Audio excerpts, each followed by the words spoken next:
Welcome to Massive Tech YouTube channel. I am Muthu Raja. Today we are going to see the topic: Introduction of Python. What is Python? Python is an interpreted, object-oriented, high-level programming language with dynamic semantics. The Python interpreter and the extensive standard library are available in source and can be freely distributed. Why Python? Python works on different platforms: Windows, Mac, Linux, Raspberry Pi, etc. Python has a simple syntax similar to the English language. Python has syntax that allows developers to write programs with fewer lines than some other programming languages. It is used for web development, software development, mathematics, system scripting. What can Python do?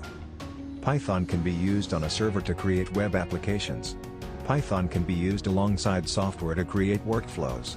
Python can connect to database systems. It can also read and modify files. Subscribe our channel and click bell icon for more interesting videos. Thank you.